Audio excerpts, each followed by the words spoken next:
I think the job of being a teacher is so rewarding in so many ways. The connection between you and the whole class, that's still unbeatable. When my pupils are successful, it feels incredible. I think the greatest thing for me is seeing the pupils that I teach love the subject as much as I do.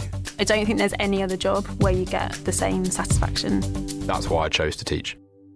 You could get £26,000 tax-free to train. Search Apply to Teach. Selected subjects only, subject to eligibility. This Gamertag episode is brought to you by Gamefly. If you've ever wanted to try a game before you bought it, you should try Gamefly. It's the best way to buy and rent all your favorite games and movies. They're the leading video game rental service with over 9,000 titles to choose from. Just pick your favorite games and have them mailed straight to your door. Then keep them for as long as you want and never worry about late fees. Plus, you can cancel at any time. Visit Gamefly.com/gamertag to start your free 30-day trial today. That's Gamefly.com/gamertag.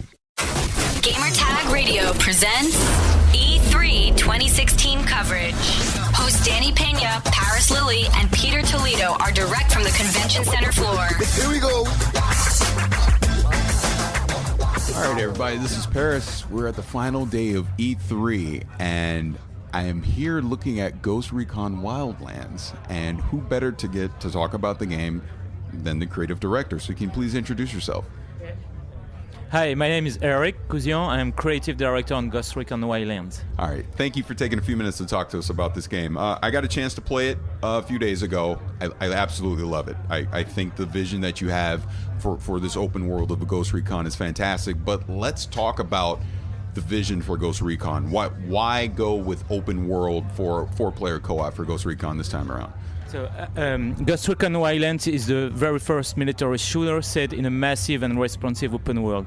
So the game, you can entirely play the game either in solo with 3 AI teammates or up to 4 players. So, and you can swap from one mode to another. The progression is always saved.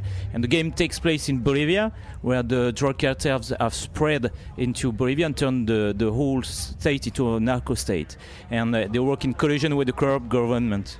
The whole game is about freedom of choice. So you can customize your own ghost, you can have all the progression systems to upgrade your ghost and the weapons. You can solve every situation the way you want depending on your own playstyles. You have 60 vehicles in the game to travel in this huge and humongous world.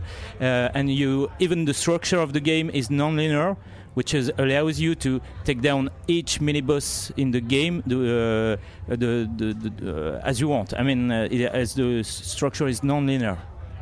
Now let's talk about Bolivia, this open world that you've created, because when I got to play a game, kind of the wow moment for me was we all got in the helicopter and then we went up, and then you look down and you're like, oh my God, this is huge. So how big is this environment we're going to be in? Because I believe when I played it, they said there's like 11 different environments within this world. Can you talk about that? Yes. Because we are talking about the size, but the variety of the world is maybe the most important thing, because we wanted to renew the interest of the players, to have new challenges, and when you want to have tactical approach, the battleground is the most important element. So that's the reason why we wanted to have very diverse environment. So we have the salt lake, we have the desert, the swamps, the mountains, the jungle, the forests, and all these environments are very, very different in terms of experience, because you can imagine that the line of sight and how the NPCs or the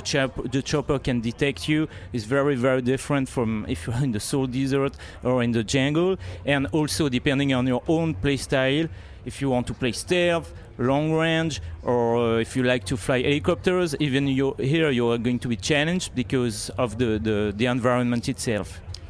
Let's talk about those NPC characters. So they're independent of what you're doing. You're just coming into their world. So kind of talk about how that's going to work in this environment of Bolivia. So it's a real breakthrough. Is that we wanted the world to be autonomous and to be alive. So it means that every NPC you see in the game, either civilians or the enemies, they live with their own agenda. So there is a day and night cycle or a dynamic weather system, which is different depending on the region, but they have their own job, and they live autonomously, and their reaction is never predefined.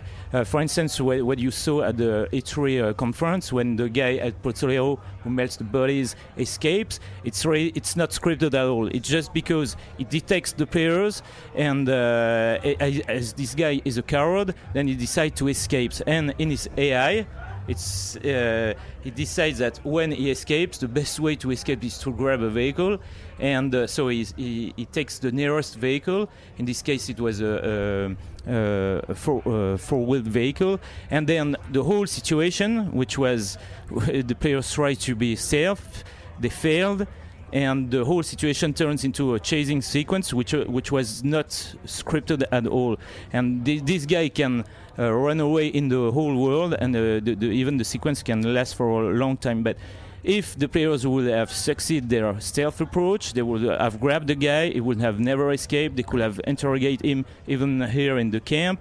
And you can even imagine that, knowing that this guy is a coward, you can plant C4 or mines at the entrance of the camp in case you fail you fail your stealth approach. Well, you can imagine thousands and thousands of combinations, because you will always be surprised by how the AI reacts.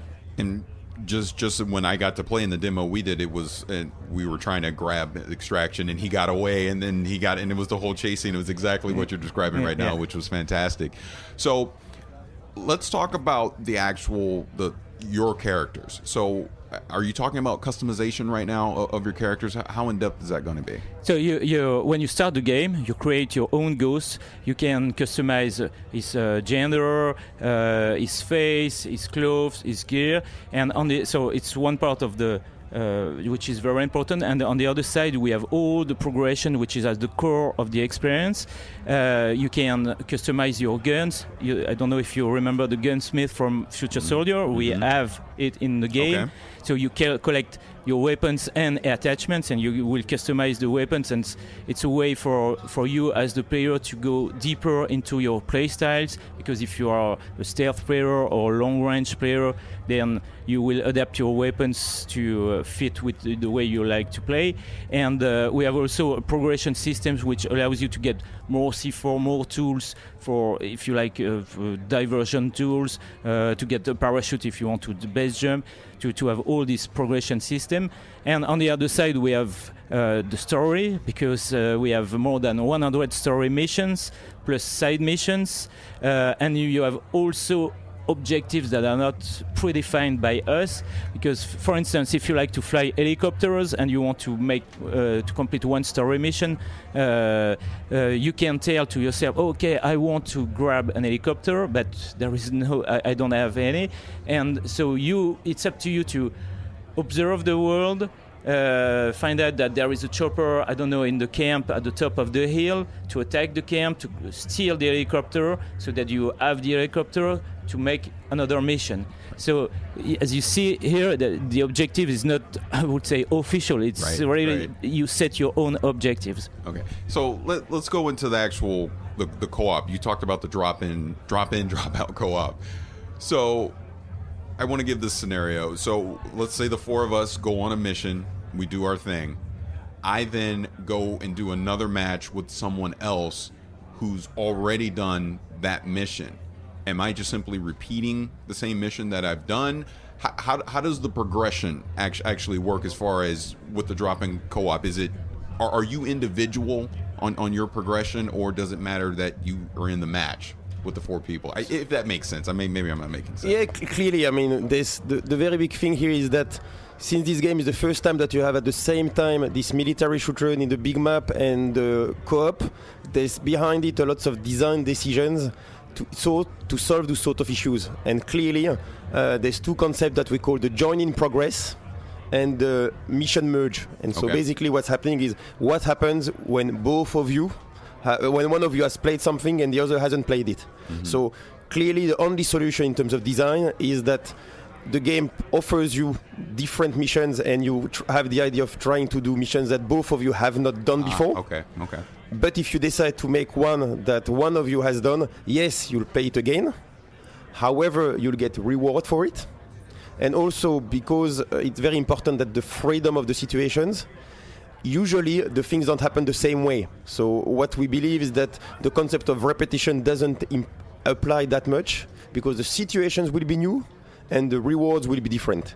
But that's kind of the cool thing of this, and that's the big thing we try to solve in terms of design, is how to make doing some of the missions again, how can we make it as fun as possible, and that's the only way we can have this game that is giving you the possibility of moving, for instance, playing 10 hours solo, and then you do 2 hours co-op, and then back again in solo. So we believe that what we lose by having sometimes the same missions being done is not that important compared to what we gain by the freedom of choice that the unique progression gives you.